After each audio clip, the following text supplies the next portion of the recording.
Oh, uh, among the audience, those who come from 那些 Buddhist 听 country, 众，从那 mainly 些 Buddhist 那个 country 佛 like 教徒， Vietnam, 从越 some 南， Chinese, and of course Mongolian, Buryat, and Korean, and Japanese. Traditionally, these are Buddhist country, and then those people who come from traditionally non-Buddhist country,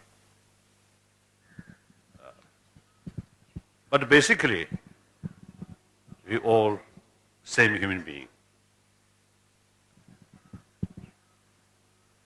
I always stress mentally, emotionally, physically, we are same.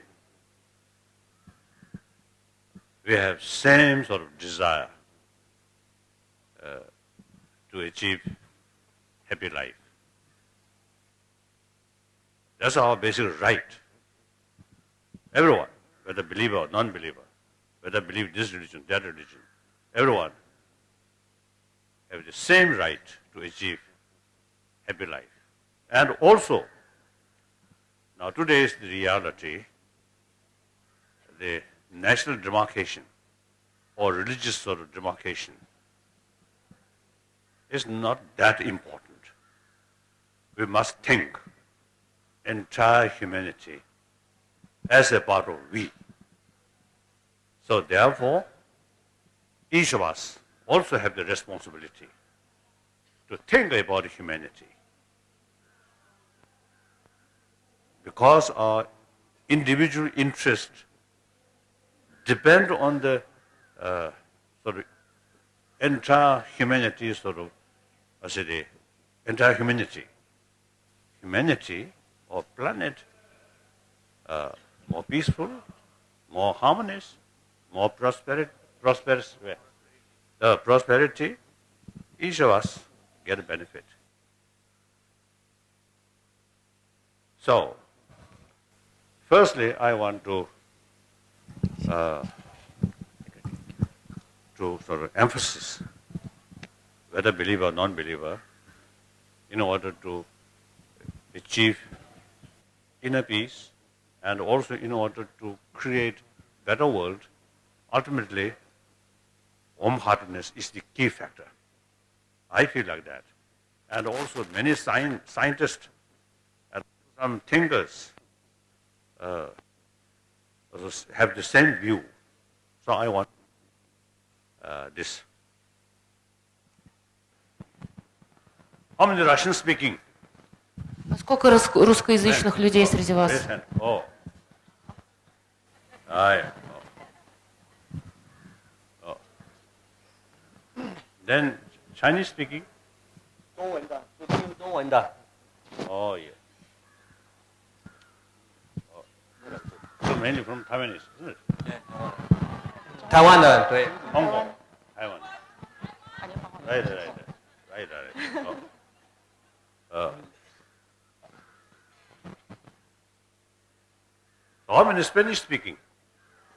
西班牙。 Oh.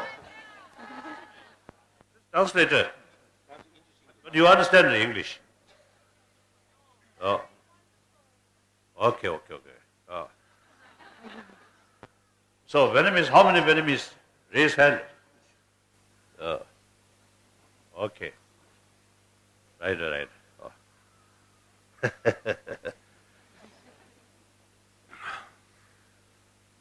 Then, I think most of you knows, one of my commitment is promotion of religious harmony.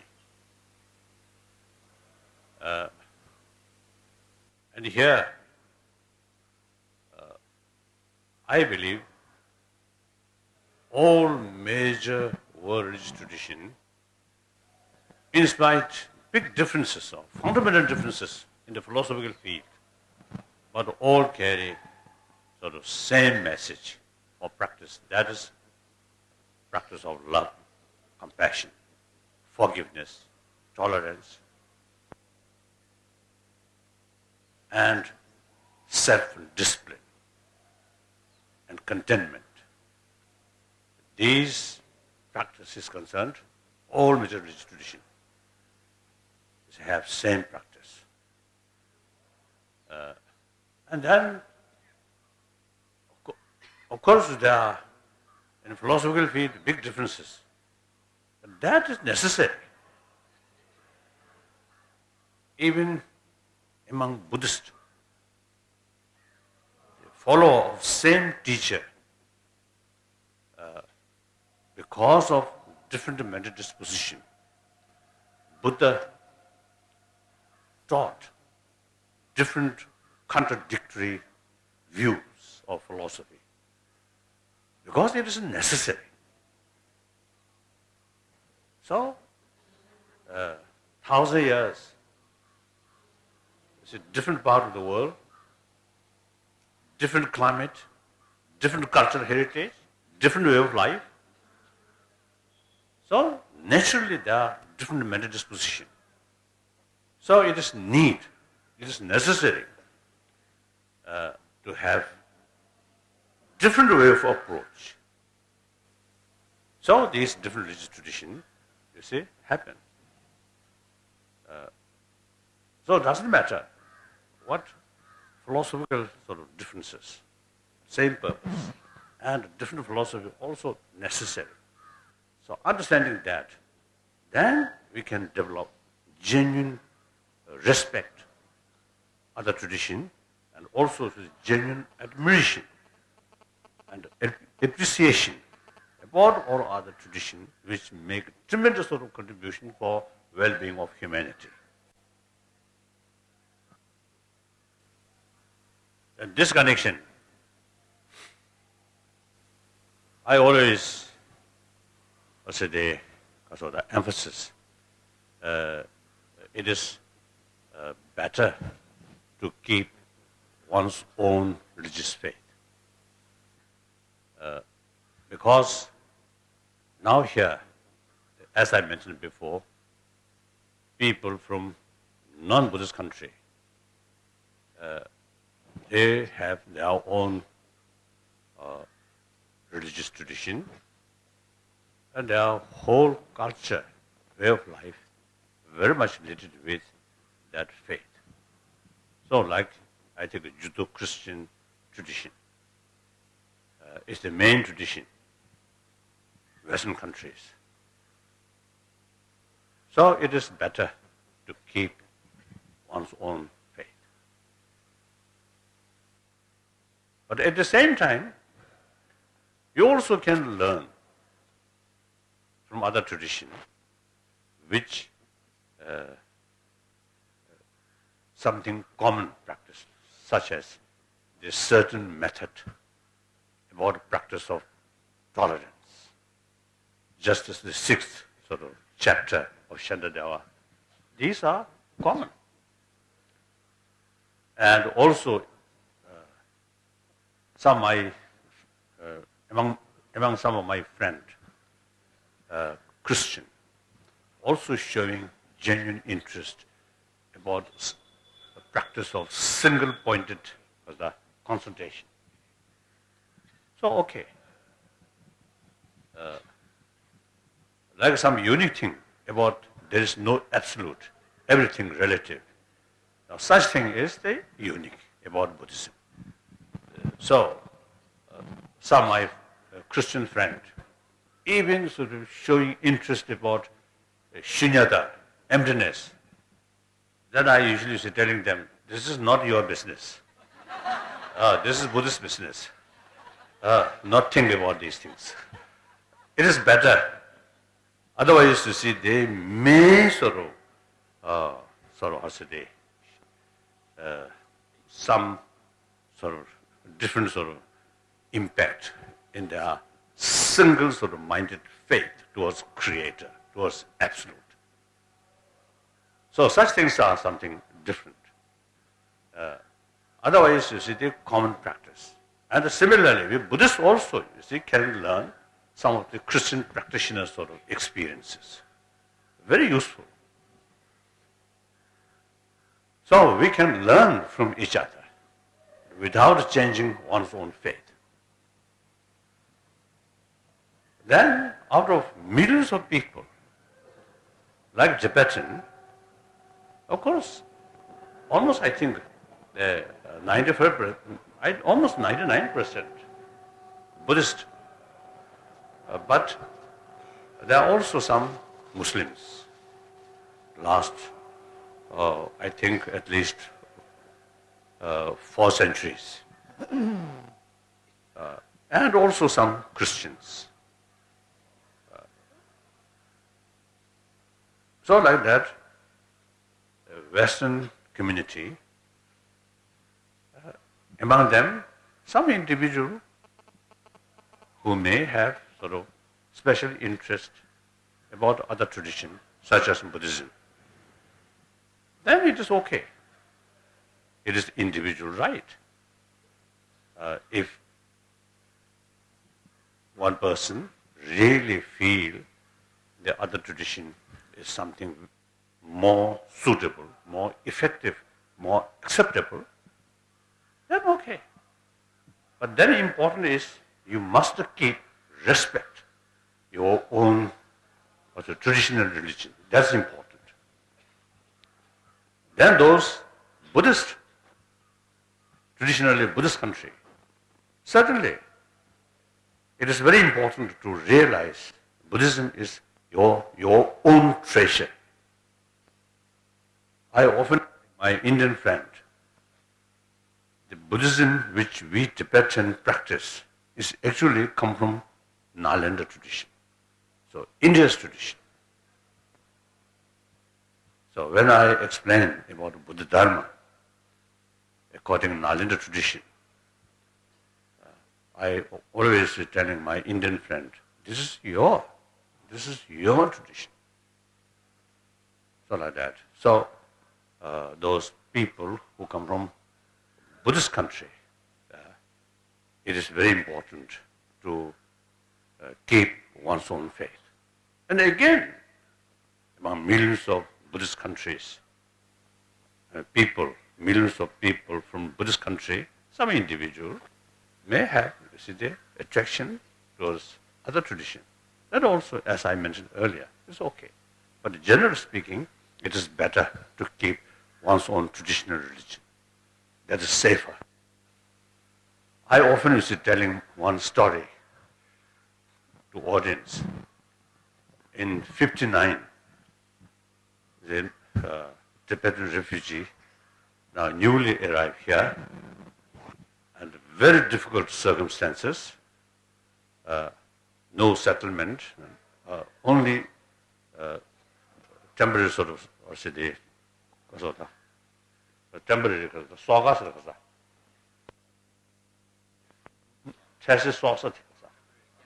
temporary camp, very hot place, and then you see try to remove this Kulu and Chamba and Gangtok and this area. So there is no other sort of livelihood, road construction. So a very difficult situation. And then particularly those Tibetans who come from western part of Tibet, because you see they can, situation is easy, so they can brought their own families, including children. So one lay official, Tibetan government, with his wife and 2 or 3 young children will come. And then husband, the official, passed away. Then the mother alone have this sort of difficult responsibility, difficult task to look after these 3 young children on road camp. Very difficult situation. Many children at that time died. So then, of course, at that time, some missionary organization, some Catholic, some Protestant, you see, as usual, you see, come to help us as a refugee. immense help. So that family also received general sort of help. And then particularly these 3 young children, some missionaries take full care and eventually put in school. So then early 60, I think mid 60, the mother came to see me and told me her sort of stories, difficulties. Then she mentioned to me, for this life, now she become Christian. But next life will be Buddhist. So this is the clear sign of confusion. So something half Christian. For this life, Christian. The next life, what does she mean? At the final judgment, she may be Buddhist. Then strictly speaking, from the Christian viewpoint, then she may go there. Difficult, isn't it? So therefore, these are clear sort of example. See, change religion not easy. So better to keep one's own tradition. I think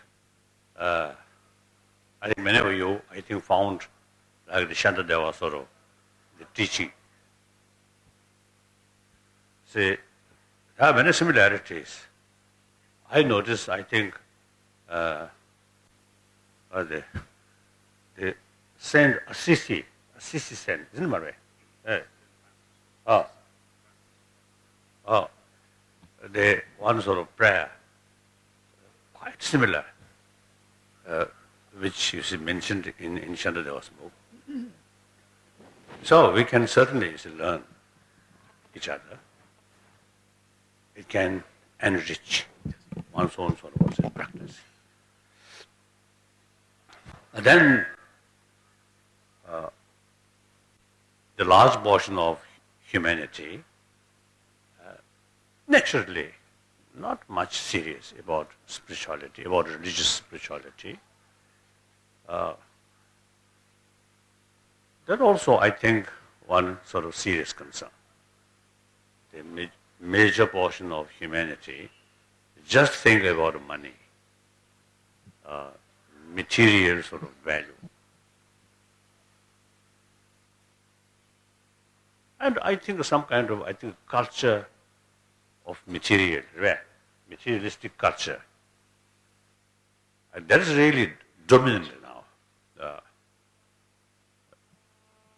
So of course it is good. We really need that. However, the human happiness, as I mentioned before, at the teaching also, the genuine satisfaction, genuine inner peace, cannot buy through money, or cannot take by force, or cannot produce by sophisticated mission. Inner peace must develop through training of mind, through awareness. So that we have some sort of responsibility to share more your friend or more people through your friend. The ultimate source of happiness, ultimate source of successful life, very much depend on our own inner mental state, irrespective of whether believer or non-believer. That's now, today, it is necessary. Now many scientists also now showing genuine interest about the training of mind. Not talking about next life or God, but simply be more sensible person. And after all, we social animals. We have to live with the society. So it is very necessary, the right kind of sort of relation or attitude towards rest of the society. Materialistic thinking sometimes bring just I, me. And just as they feel money is everything. So, some my friend, very rich, but in deep inside, some kind of unhappy person. Too much worry, too much stress, too much sense of sort of insecurity, loneliness. So that's important. I think we, since we have sort of some interest or some sort of experience about the inner peace, so not propagating religion, but simply share with your friend, to more people. Please pay more attention about our inner value. That's the ultimate source of happiness or successful life. That I want to share with you. Then finally, I want to tell you, I think a unique Buddhist way of approach is utilize our human intelligence maximum way, through that way transform our emotion. So therefore, study fuller knowledge about the mind and about the reality. Therefore, I think quite unique in Buddhist tradition, at least you see those texts which translated from India into Tibetan language, over 300 volumes. So because importance of utilize human intelligence, these lot of books which give us the explanation about the reality, about mind, about emotion, about the functioning of these different emotions, destructive emotion, how to develop, and how can develop the counter force of these destructive emotion. So therefore, for practice of Buddha Dharma, faith alone not sufficient. Or simply recite some mantra, Om Mani Padme Hum, Om Mani Padme Hum, like that, not sufficient. We must study. Usually I'm telling or appealing Tibetan. Now every Tibetan, generally as a Buddhist, each Tibetan, of course in future generation, must be scholar as well as practitioner. That's the proper way, you see, to preserve Buddha Dharma, and also that's the way to develop inner sort of spiritual experiences. So I usually tell that. So I want to tell you, those people who have genuine interest about Buddhism, please pay more attention for study. That's very important. And to carry some strange costume and strange hat and claim I'm Buddhist. Wrong. Oh, here, change must take place here, not external thing. Good, thank you.